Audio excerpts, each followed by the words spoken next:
Assalamualaikum warahmatullahi wabarakatuh. Jadi hari ini aku mau review materi pertemuan 1 mata kuliah praktik audit.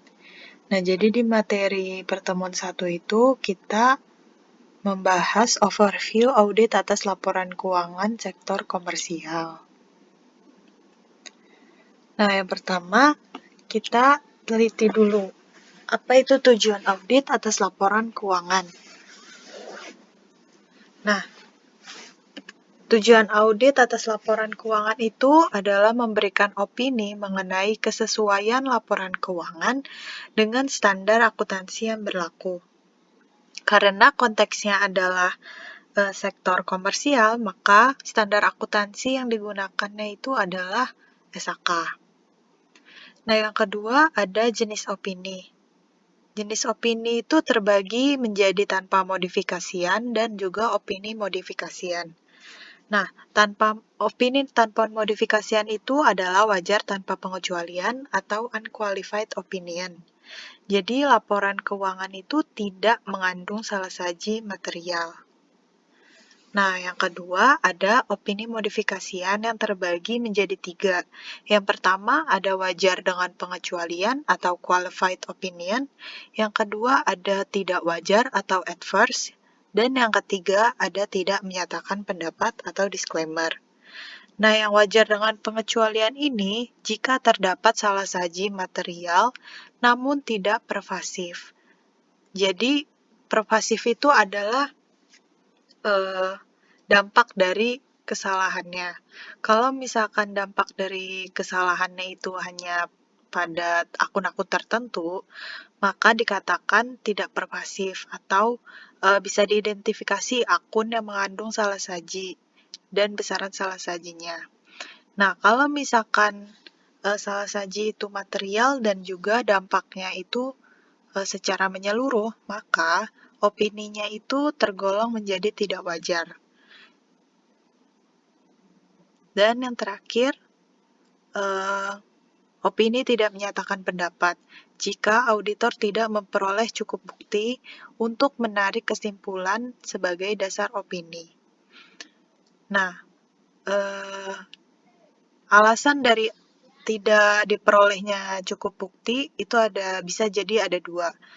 Yang pertama, pembatasan lingkup.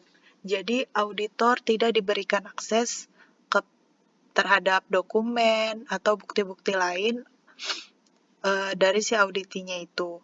Dan yang kedua bisa jadi karena bencana, sehingga melenyapkan bahan bukti audit.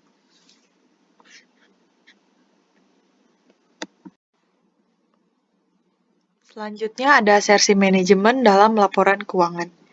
Jadi, auditor itu menilai kewajaran suatu laporan keuangan berdasarkan asersi manajemen atau pernyataan manajemen terkait dengan laporan keuangan. Asersi manajemen itu dibagi 3. Yang pertama ada terkait transaksi, kemudian saldo akun, dan juga penyajian dan pengungkapan. Untuk asersi manajemen terkait transaksi itu terbagi lagi menjadi 5. Yang pertama ada keterjadian, kelengkapan, keakurasian, bisa batas, dan klasifikasi. Untuk yang terjadian itu terkait apakah semua transaksi yang dilakukan benar-benar terjadi. Kemudian untuk kelengkapan, apakah semua transaksi sudah dicatat secara keseluruhan.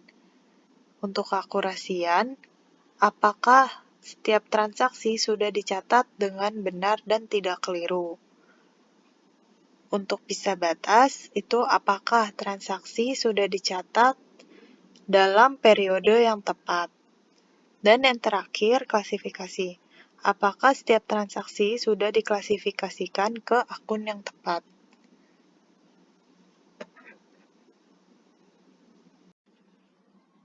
Kemudian ada asersi manajemen terkait dengan saldo akun. Ada 4. Yang pertama, eksistensi. Yang kedua, hak dan kewajiban. Yang ketiga, kelengkapan. Dan yang keempat, penilaian dan alokasi. Untuk eksistensi itu contohnya misalkan persediaan. Apakah pada tanggal neraca persediaan yang dilaporkan itu benar-benar ada di gudang? Untuk hak dan kewajiban itu misalkan piutang. Apakah piutang itu benar-benar menjadi hak dari klien?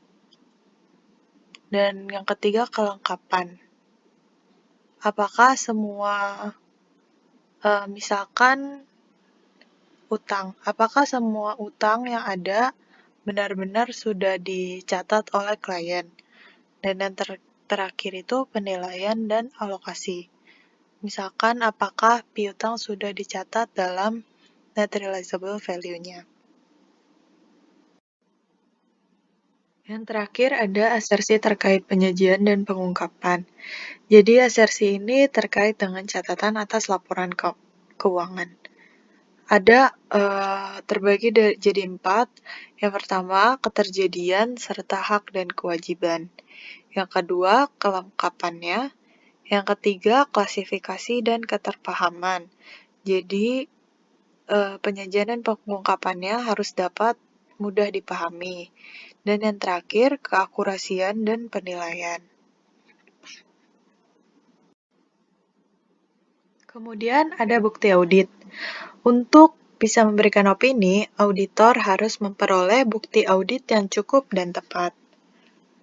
Nah, untuk memperoleh bukti audit ini, auditor harus melakukan serangkaian prosedur audit. Nah, bukti audit itu adalah semua informasi yang digunakan auditor dalam menarik kesimpulan sebagai basis opini.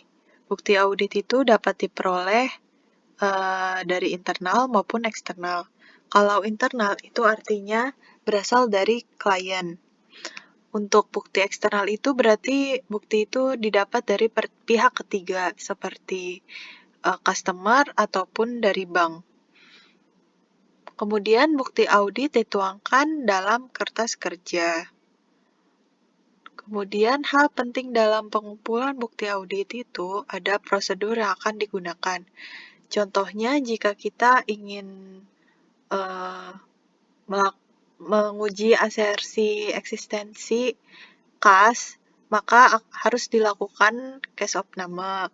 Atau mungkin untuk menguji eksistensi persediaan, maka harus dilakukan cek fisik. Berbeda halnya untuk menguji akurasi, maka biasanya dilakukan rekalkulasi. Kemudian ada jumlah sampel. Jadi jumlah sampel itu banyak sedikitnya itu biasanya ditentukan dari resiko audit. Begitu juga dengan jumlah bukti yang akan dipilih. Dan yang terakhir, kapan pengujian dilakukan itu juga penting.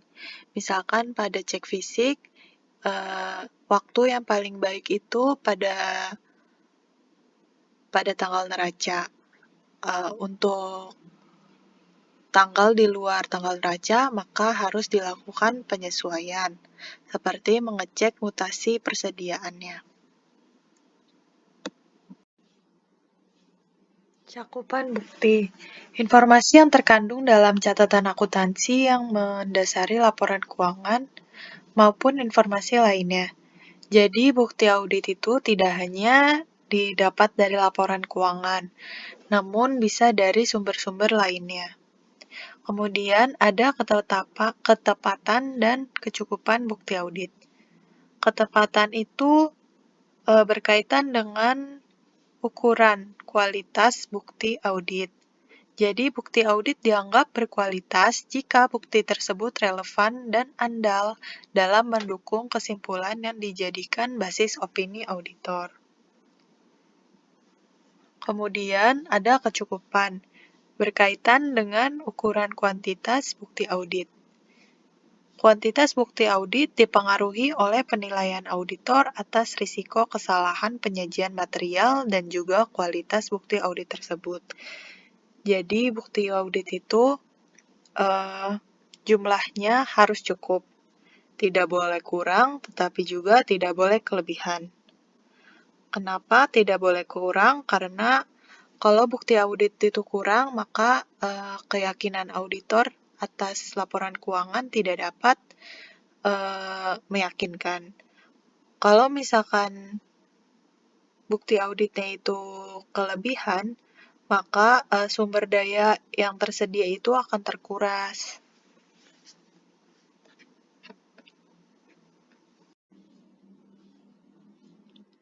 Relevansi itu artinya bukti audit harus berkaitan dengan tujuan audit yang hendak dicapai. Nah, suatu bukti audit relevan untuk pengujian suatu asersi itu belum tentu relevan untuk pengujian lainnya. Contohnya, pengujian kurang saji utang. Maka bukti yang relevan adalah pengujian informasi tentang pembayaran, bukan pengujian utang usaha yang tercatat. Nah, contoh lainnya itu misalkan untuk menguji keberadaan kas. Maka yang harus dilakukan auditor adalah kesopname, bukan rekalkulasi.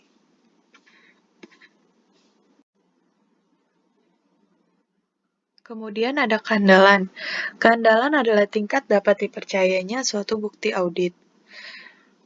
Atau dalam kata lain, bukti dapat dipercayai sebagai dasar untuk membuat simpulan audit. Ukuran umum keandalan itu ada 5. Yang pertama, keandalan bukti audit meningkat ketika bukti audit diperoleh dari sumber independen di luar entitas. Jadi, bukti audit yang diperoleh dari pihak eksternal itu dapat lebih diandalkan dibandingkan bukti audit yang diperoleh dari internal. Karena klien itu atau pihak internal itu mempunyai insentif untuk mempercantik laporan keuangannya. Sehingga bukti audit yang dihasilkan atau diperoleh itu lebih beresiko terjadinya manipulasi. Kemudian keandalan bukti audit dari sumber internal meningkat ketika pengendalian yang berkaitan dilaksanakan secara efektif oleh entitas. Jadi, jika pengendalian internalnya itu semakin baik, maka bukti audit yang diperoleh pun akan semakin andal. Sebaliknya, jika pengendalian internal itu buruk, maka bukti audit yang diperolehnya itu semakin tidak andal. Yang ketiga, bukti audit yang diperoleh secara langsung oleh auditor lebih dapat diandalkan dibandingkan dengan bukti audit yang diperoleh secara tidak langsung atau dengan melalui penarikan kesimpulan dari beberapa informasi. Misalkan, cek fisik. Auditor itu, jika cek fisik itu disaksikan langsung oleh auditor, maka bukti audit tersebut menjadi lebih andal dibandingkan cek fisik itu dilakukan oleh pegawai perusahaan saja tanpa didampingi oleh auditor. Karena pegawai perusahaan bisa saja memanipulasi bukti tersebut, bukti pemeriksaan fisik tersebut. Kemudian bukti audit dalam bentuk dokumen, kertas, data elektronik, atau media lainnya lebih dapat diandalkan dibandingkan dengan bukti yang diperoleh secara lisan. Jadi, jika bukti itu berbentuk lisan, maka harus dibuat berita acara wawancara untuk membuat bukti lisan menjadi bukti tertulis. Bukti audit yang diperoleh dari dokumen asli lebih dapat diandalkan dibandingkan dengan bukti audit yang diperoleh melalui fotokopi. Karena dokumen asli itu keandalannya lebih tinggi. Kalau misalkan fotokopi bisa saja dokumennya itu sudah dimanipulasi.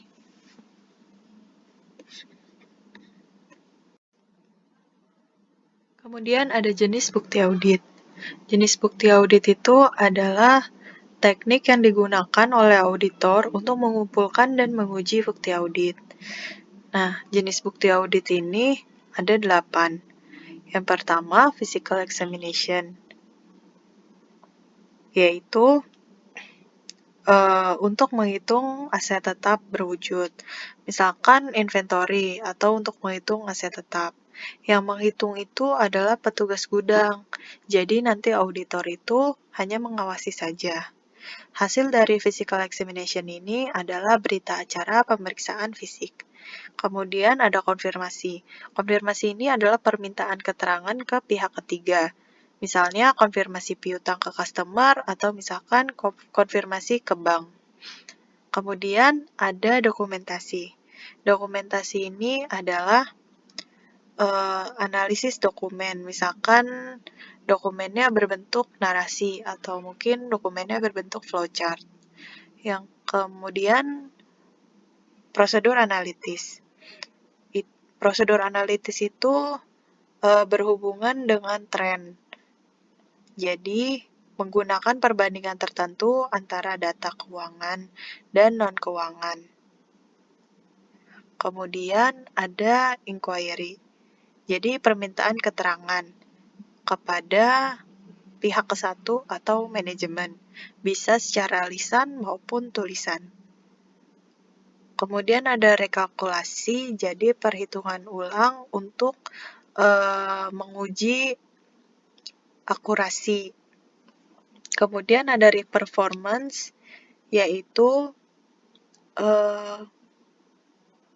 misalkan auditor ingin mengetahui SOP pembelian barang, apakah benar-benar diterapkan, dan bagaimana implementasi penerapannya. Jadi, dilakukan bagaimana reka ulang suatu prosedur gitu. Kemudian ada observasi, yaitu pengamatan langsung. Bedanya dengan re-performance adalah observasi dilakukan dengan sembunyi-sembunyi.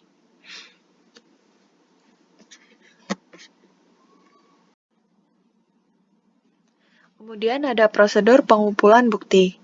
Yang pertama, pengujian data atau pelaksanaan kembali atau re-performance, yaitu mencoba atau mengulangi suatu proses atau kegiatan tertentu. Kemudian ada prosedur analitis, yaitu pengevaluasian atas informasi keuangan yang dilakukan dengan menelaah hubungan yang dapat diterima antara data keuangan dengan data non-keuangan. Misalkan, perbandingan profit dari perusahaan di industri sejenis. Jadi, profitnya itu adalah data keuangan, sedangkan data industri sejenisnya itu adalah data non-keuangan. Investigasi atas fluktuasi yang telah diidentifikasi, hubungan yang tidak konsisten antara satu informasi dengan informasi lainnya, atau data keuangan yang menyimpang secara signifikan dari jumlah yang telah diprediksi sebelumnya. Jadi, misalkan tren laba dari industri sejenis itu seharusnya menurun, tetapi tren laba dari klien itu cenderung meningkat, maka itu kan ada sebuah penyimpangan dan harus diinvestigasi lebih lanjut oleh auditor. Kemudian ada perbandingan, jadi membandingkan kondisi dengan seharusnya atau dengan persyaratan tertentu, atau juga dengan kondisi sejenis di tempat lain, sama seperti sebelumnya. Jadi jika ada terjadi penyimpangan atau mungkin hal-hal yang berbeda dari yang seharusnya, maka auditor harus mengevaluasi lagi dan juga melakukan pengujian selanjutnya. Kemudian ada audit atas bukti yang berupa dokumen. Yang pertama ada vouching, jadi menguji keabsahan dan kelengkapan pendukung transaksi. Jadi dokumen pendukungnya itu, misalkan faktura itu diuji keabsahan dan kelengkapannya. Kemudian ada verifikasi, jadi pengujian atas ketelitian perhitungan, kepemilikan, kebenaran suatu dokumen atau bukti. Jadi dilihat otorisasi dari dokumennya, apakah misalkan sudah ditandatangani oleh petugas yang berwenang, atau mungkin dicek kebenarannya dan juga dicek keaslian dokumennya. Kemudian ada rekomputasi, yaitu melakukan perhitungan kembali. Dan yang terakhir ada voting dan cross-voting, yaitu pengujian penjumlahan, perkalian, dan juga pengurangan. Kemudian ada pengendalian internal. Laporan keuangan dihasilkan dari serangkaian proses yang di dalamnya terdapat pengendalian internal. Jadi, pengendalian internal itu terintegrasi di dalam proses bisnis yang dijalankan oleh manajemen yang ditujukan dalam rangka memberikan keyakinan bagi manajemen bahwa tujuan bisnis itu dapat tercapai. Nah, keandalan laporan keuangan sangat dipengaruhi oleh keefektifan pengendalian internal. Jadi, kalau pengendalian internalnya itu efektif, baik, jadi keandalan laporan keuangannya itu juga lebih tinggi. Sebaliknya, kalau misalkan pengendalian internalnya itu buruk, tidak efektif, maka keandalan laporan keuangannya juga itu patut dipertanyakan. Kemudian, auditor harus memperoleh pemahaman atas pengendalian internal yang diterapkan perusahaan dan melakukan pengujian atas keefektifan pengendalian internal tersebut. Pengendalian internal sendiri mencakup yang pertama, desain. Yang kedua, aplikasinya. Desainnya itu berupa pedoman, SOP, kebijakan, peraturan, dan sebagainya yang berlaku di dalam perusahaan dalam kaitannya dengan proses bisnis sampai dengan penyusunan laporan keuangan. Sedangkan aplikasi itu penerapan desain tersebut dalam pelaksanaan operasional perusahaan. Nah, pengujian pengendaliannya itu disebut dengan test of control atau TOC. Selanjutnya ada tahapan dalam audit. Tahapan dalam audit terbagi menjadi 4 fase. Yang pertama, penerimaan klien, yang kedua, perencanaan, yang ketiga, pelaksanaan, dan yang keempat, evaluasi dan pelaporan. Pada fase penerimaan klien, ada 7 tahapan yang dilakukan oleh auditor. Yang pertama, mengevaluasi latar belakang klien dan juga tujuan audit yang akan dilaksanakan. Yang kedua, mempertimbangkan lingkungan etis. Jadi, auditor mengevaluasi apakah nantinya akan ada benturan kepentingan dan sebagainya. Kemudian, yang ketiga, pertimbangan profesional yang lain.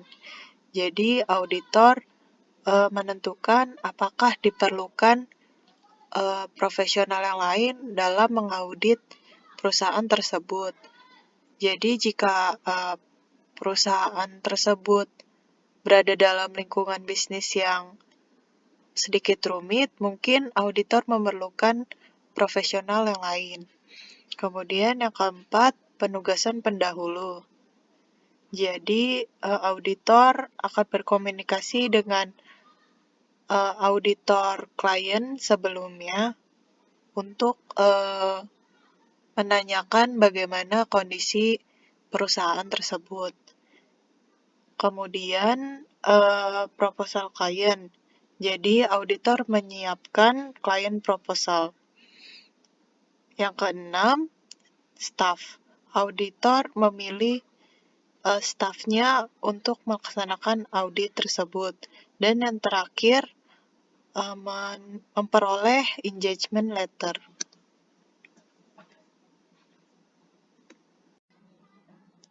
Jadi, secara umum, fase penerimaan klien ini dilakukan untuk mengevaluasi resiko-resiko yang berkaitan jika diterimanya klien, dan juga untuk membantu auditor menentukan apakah auditor itu mampu untuk mengaudit klien secara kompetensi dan juga secara integritasnya.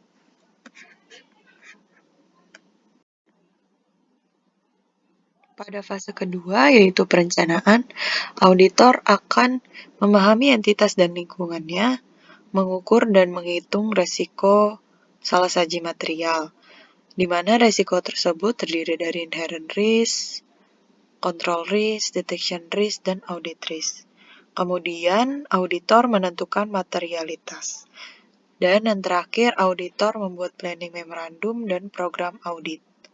Kemudian pada fase ketiga, yaitu fase pelaksanaan, auditor akan mendapatkan bukti audit yang selanjutnya digunakan untuk menentukan opini. Auditor mendapatkan bukti audit tersebut melalui test of control, substantive test of transaction, analytical procedure, test of detail of balance, dan mencari utang yang belum tercatat. Kemudian pada fase terakhir yaitu evaluasi dan pelaporan, auditor akan yang pertama mendapatkan dokumen tata kelola. Yang kedua, menganalisis apakah ada peristiwa yang termasuk ke dalam subsequent event. Yang ketiga, menyiapkan laporan keuangan audited dan laporan lain. Yang keempat, merangkum prosedur. Jadi, diteliti apakah ada prosedur yang terlewat ataupun kendala-kendala yang dialami pada proses pelaksanaan prosedur tersebut. Yang kelima, mengidentifikasi apakah ada matters for attention. Yang keenam, membuat laporan ke direksi. Dan yang ketujuh, membuat laporan audit. Jadi, ini ada rangkuman lagi dari tahapan-tahapan audit. Yang pertama, pre-engagement itu di saat belum adanya ikatan audit antara auditor dan klien. Kemudian, risk assessment pada tahapan planning. Yang dilakukan pada risk assessment ini adalah pemahaman bisnis perusahaan berdasarkan gambaran umum perusahaan, bidang usaha, kondisi industri atau pasar, dan sebagainya. Gambaran umum ini didapat diperoleh dari profil perusahaan, ADART, SOP, struktur organisasi, dan sebagainya. Kemudian dilakukan prosedur analitis awal untuk menggambarkan bagaimana kondisi perusahaan saat ini. Kemudian ditentukannya tingkat materialitas. Yang pertama ada asesmen resiko, yaitu inherent control risk, yang dinilai berdasarkan level entitas dan juga level asersi, ataupun level akun dan juga level siklus.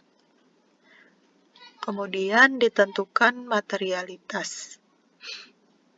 Materialitas itu ditentukan ada materialitas awal, materialitas pelaksanaan, dan tingkat kesalahan yang dapat ditoleransi.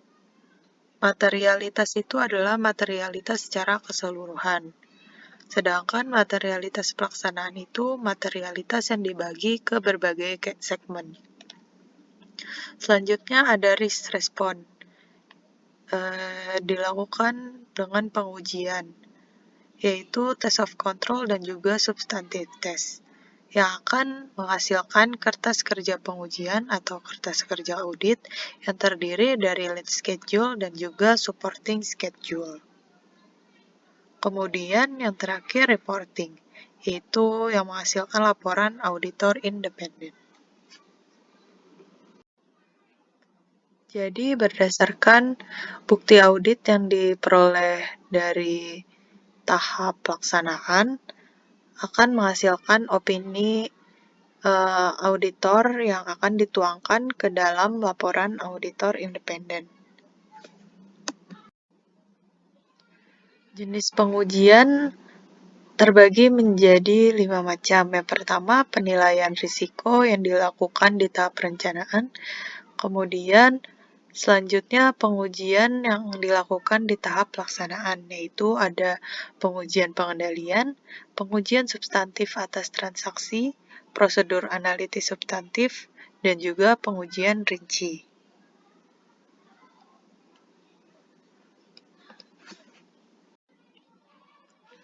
Tujuan dari pengujian pengendalian atau test of control adalah menilai keefektifan pengendalian internal perusahaan. Aspek yang diuji yaitu desain dan aplikasi. Desainnya itu adalah ada atau tidaknya pengendalian internal perusahaan dan juga efektif atau tidaknya pengendalian internal perusahaan. Dan juga aplikasi, apakah sudah diterapkan pengendalian internal tersebut sudah diterapkan sesuai dengan desainnya. Proses untuk pengujian pengendalian itu dilakukan dengan observasi, inquiry, vouching, sequence checking, direct examination, dan tracing. Observasi itu adalah observasi atas fungsi-fungsi pengendalian dan pelaksanaannya. Inquiry yaitu memperoleh bukti secara lisan dan didokumentasikan kepada manajemen. Vouching yaitu pengujian dokumen, menelusuri proses transaksi ke dokumen pendukung. Sequence checking yaitu menguji urutan nomor dokumen. Direct examination yaitu menguji rekonsiliasi bank, menguji dokumen penjualan. Dan yang terakhir tracing yaitu menelusuri proses dan dokumen transaksi. Biasanya pada TOC ini proses yang dilakukan yaitu inquiry, observasi, dan re-performance. Pengujian pengendalian dilakukan atas semua siklus transaksi di perusahaan, dari penjualan dan penerimaan kas, pembelian dan pengeluaran kas, penggajian, dan sebagainya. Pengujian pengendalian itu menguji atribut, yaitu unsur-unsur pengendalian yang melekat pada proses bisnis, antara lain pemisahan fungsi, apakah segregation of duties-nya sudah terlaksana. Kemudian ada otorisasi, apakah ada proses otorisasi dari prosedur yang ada. Kemudian kecukupan dan kelengkapan dokumennya, penomoran dokumennya, proses verifikasi, apakah ada pihak yang melakukan verifikasi, kemudian ketepatan pencatatan, dan sebagainya. Nah, atribut ini yang diuji disesuaikan dengan desain pengendalian yang ada di perusahaan. Jadi, setiap perusahaan itu akan dilakukan pengujian pengendalian dengan cara yang berbeda-beda. Kemudian ada pengujian substantif. Tujuan pengujian substantif adalah untuk menguji kewajaran jumlah dan saldo. Pengujian substantif itu terdiri dari pengujian atas transaksi dan juga pengujian atas saldo rinci. Hasil pengujian itu dituangkan dalam kertas kerja audit. Kertas kerja audit terdiri dari schedule utama dan schedule pendukung. Schedule utama itu dibuat untuk setiap akun atau kelompok akun. Misalnya kas dan setara kas, yang mencakup kas, bank, dan deposito. Kemudian juga ada piutang usaha. Sedangkan schedule pendukung itu dibuat untuk setiap prosedur audit yang dilakukan sesuai dengan tujuan pengujiannya. Contohnya schedule pendukung saldo bank, yaitu tujuannya untuk menguji kesesuaian saldo dalam laporan keuangan dengan saldo dalam rekening koran. Kemudian schedule pendukung kontrol konfirmasi yang mendokumentasikan hasil konfirmasi. Jadi, schedule pendukung itu adalah pendetailan dari schedule utama. Kemudian, setiap kertas kerja juga harus memuat kesimpulan. Pada schedule utama, kesimpulannya itu seperti ada atau tidaknya salah saji material pada akun atau kelompok akun. Sedangkan pada schedule pendukung, kesimpulannya yaitu kesesuaian hasil pelaksanaan prosedur dengan tujuan prosedur. Contohnya itu, prosedur konfirmasi piutang tujuannya untuk mengetahui keberadaan piutang dan ketepatan saldonya. Maka kesimpulannya adalah, misalnya jawaban konfirmasinya itu sesuai. Saldo piutang dalam laporan keuangan telah sesuai dengan hasil konfirmasi.